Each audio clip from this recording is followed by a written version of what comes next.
Boa tarde a todos de Roca Salles, pessoas que, mesmo sem saber o nome, eu desejo que sejam consolados por aquele que a Bíblia no Novo Testamento chama de Espírito Santo. É o Consolador, é aquele que está mais próximo da gente do que da gente mesmo, em circunstâncias onde as palavras muitas vezes têm muito pouco poder de convencimento.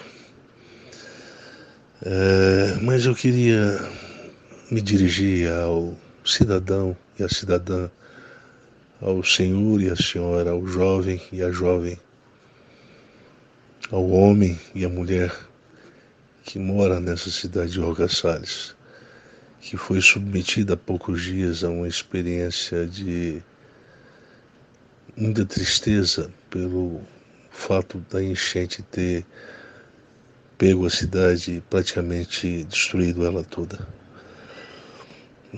A gente não consegue entender por que essas coisas acontecem de forma tão rápida, súbita. A gente mal espera um fato, ele parece que já acontece e ele deixa prejuízos que são incalculáveis. Não me refiro só a prejuízos de ordem material, mas a prejuízos também de natureza subjetiva, afetiva, humana. Tem gente que perdeu bens, mas perdeu também pessoas. Tem gente que não perdeu bens, mas perdeu pessoas. Tem gente que perdeu bens e não perdeu pessoas. Mas todos nós perdemos uma situação como essa. Existe uma expressão, uma afirmação do apóstolo Paulo que para mim é a que melhor define o conceito de soberania de Deus. Porque dele, por ele e para ele são todas as coisas. Essa certamente é uma definição sublime desse conceito que é tão controvertido na história da fé cristã, na história do pensamento cristão. Um conceito que é muito mal compreendido, porque alguns dizem, sem pensar tanto nas implicações do que está sendo dito, que existe um controle absoluto de Deus sobre todas as circunstâncias.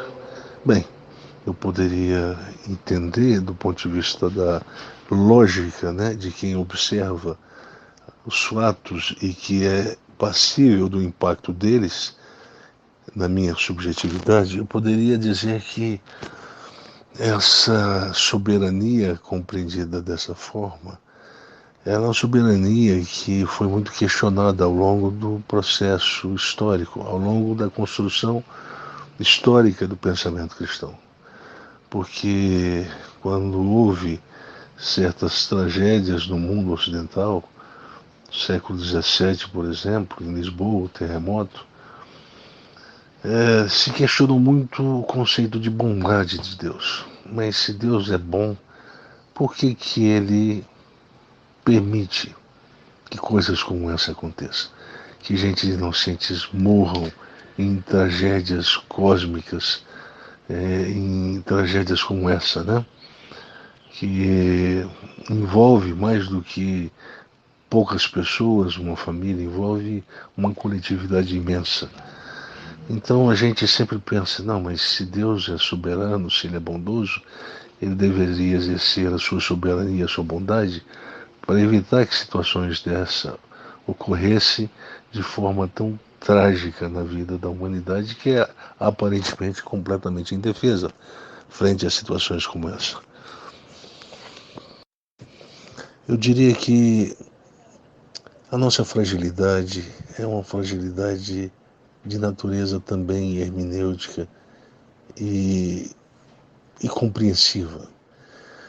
Porque sempre quando tragédias acontecem na nossa vida, nós pensamos a partir do impacto que essa tragédia produz na nossa subjetividade. É a partir desse impacto sentido, então é um impacto que produz na nossa subjetividade a sensação de que algo aconteceu, seja de ruim, seja de bom. É a partir dessa sensação, desse sentimento, é que nós passamos a fazer leitura dos fatos propriamente. Então, quando é um fato cujo impacto produz sensações negativas, a minha tendência é fazer uma interpretação pessimista desse fato, pessimista do futuro para o qual esse fato está se desenvolvendo, está crescendo, está mirando. Então, é assim que as coisas procedem. Quando o impacto, a situação, o fato é de natureza hedônica, geralmente vai produzir impactos, sensações de alegria, de sensação de prazer. Então, a gente tenderá com isso a criar uma interpretação monitorada por uma compreensão favorável dos fatos e das suas implicações de médio e longo prazo. É assim que vai acontecer. Pois bem, então, já que fatos produzem impactos na nossa subjetividade, e esses impactos produzidos são sentidos e, portanto, é em linguagem de sensação que eles são comunicados, então significa que nós sempre corremos o risco de fazermos uma interpretação baseada em sentimentos e sensações dos fatos ocorridos. Esse é um risco. E quando a gente diz, olha, Deus é soberano, Deus está no controle, eu não estou querendo dizer que Deus não esteja no controle. Paulo diz que dele, por ele e para ele são todas as coisas. Mas o Paulo não diz que ele manipula os fatos para garantir que esses fatos convirjam para ele. É como se Deus fosse um imã e os fatos fossem coisas que orbitam em torno dele.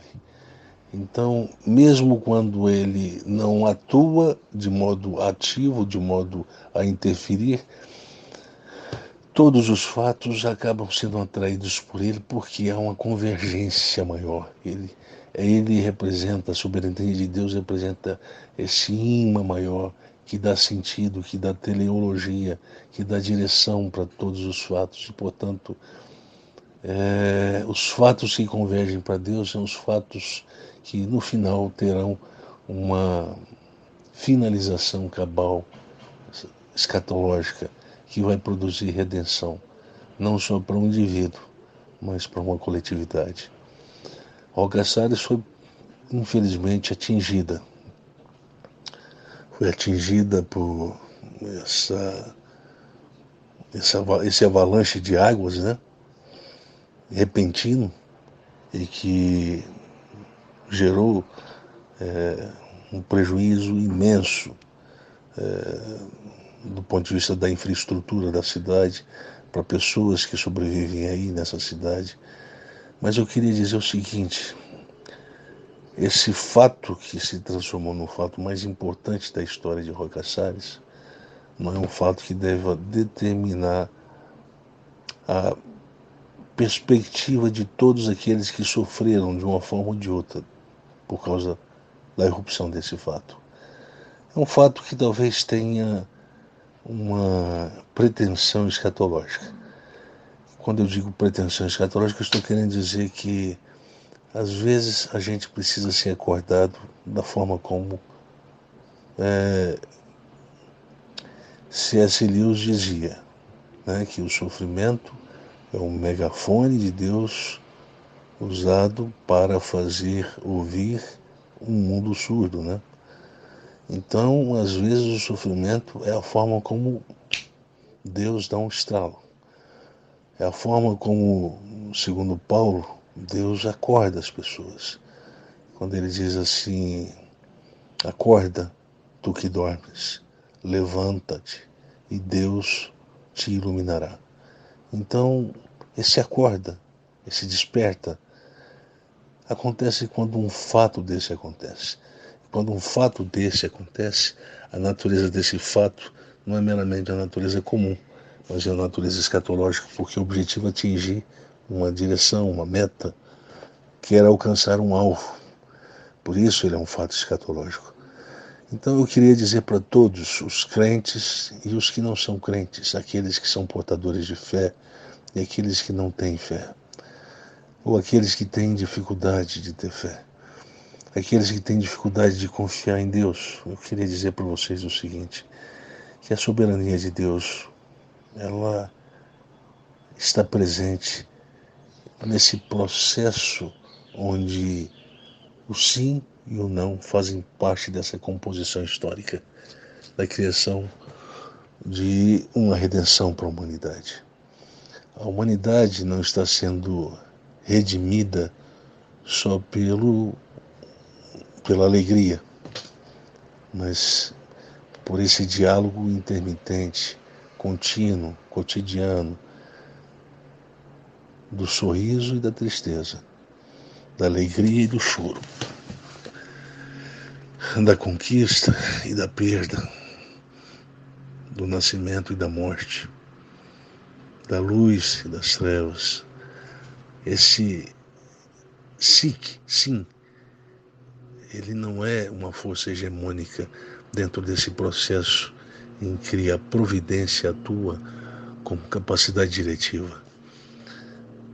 O sim, ele dialoga com o seu oposto, com o não.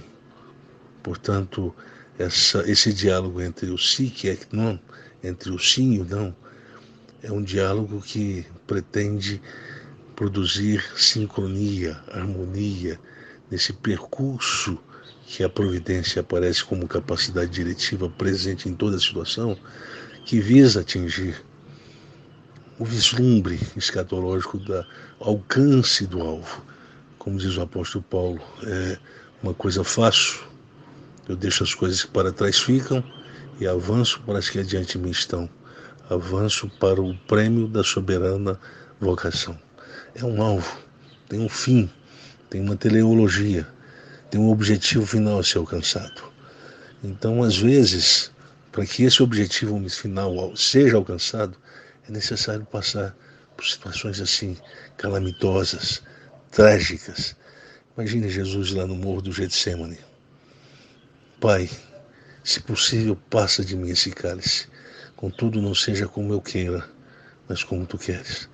Imagina se Jesus, se Deus se convencesse do pedido de Jesus e resolvesse interromper um processo de redenção para a humanidade. Então, o que teria acontecido? Eu queria dizer o seguinte, se a morte de Jesus foi um fato necessário para dar um desfecho cabal, escatológico para a história e inaugurar um novo ponto de começo na ressurreição, isso que aconteceu com Roca Salles pode ser interpretado nessa perspectiva. Em vez de dar a uma interpretação ao que aconteceu em Roca Salles por uma via da sensação negativa, que tal a gente produzir uma compreensão interpretativa motivado por essa fé que não olha se as coisas estão boas e se não estão boas. Paulo diz, olha, viver para mim é um bem, mas morrer é um lucro. Ele não está preocupado se vai viver sempre, ser protegido para não morrer, ou se vai morrer repentinamente. Para ele não há essa interpretação, ele é indiferente.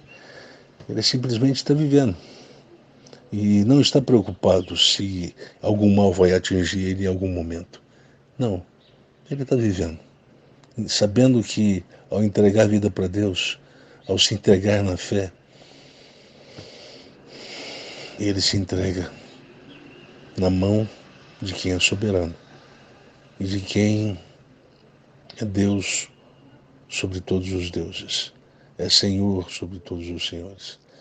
Eu queria que vocês lembrassem disso Existe uma outra afirmação de Paulo que eu acho que é importante num momento como esse falar.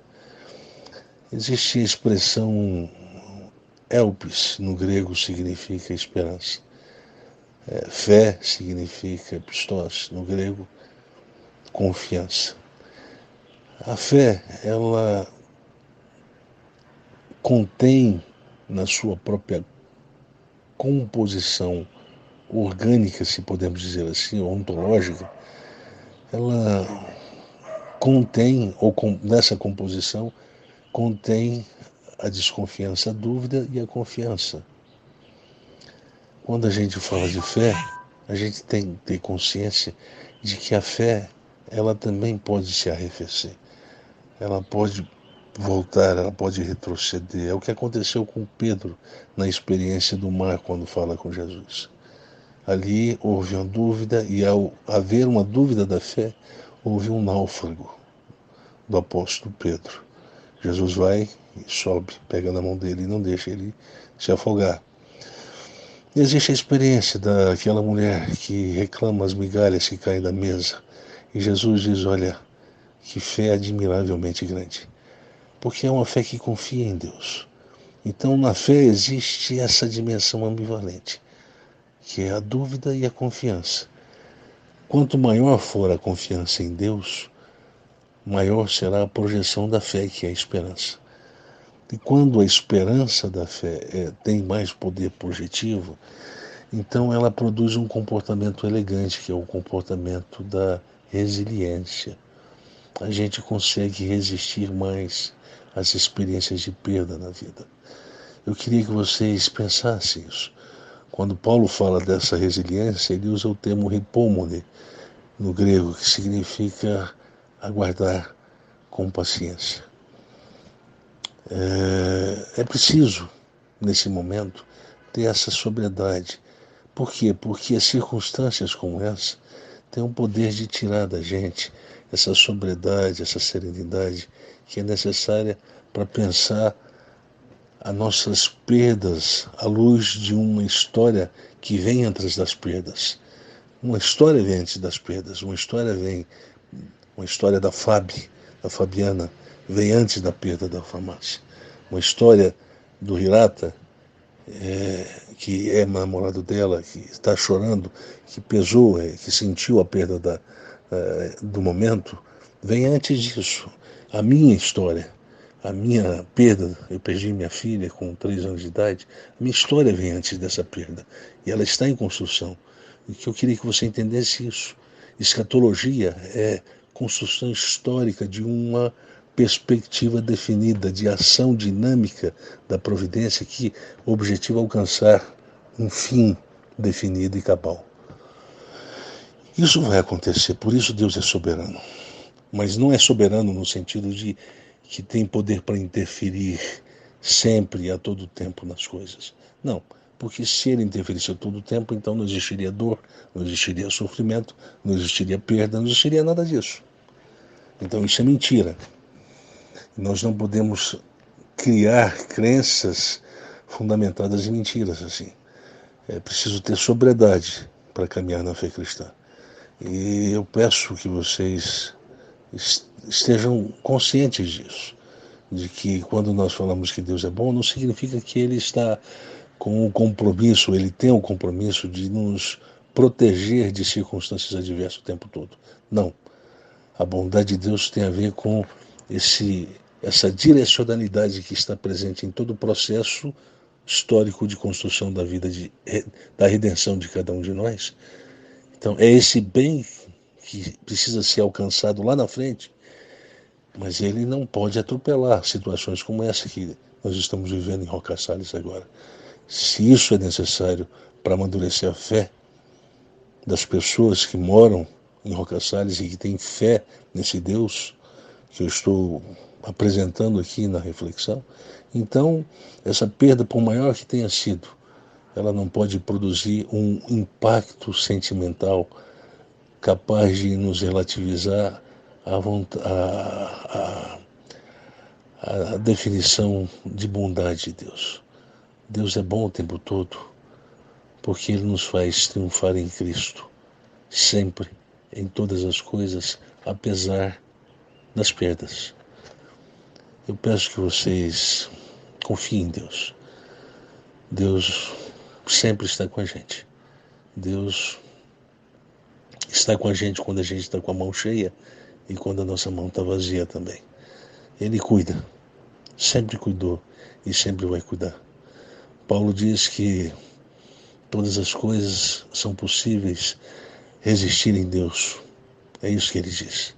É possível resistir um tempo de escassez e a tempo de não escassez.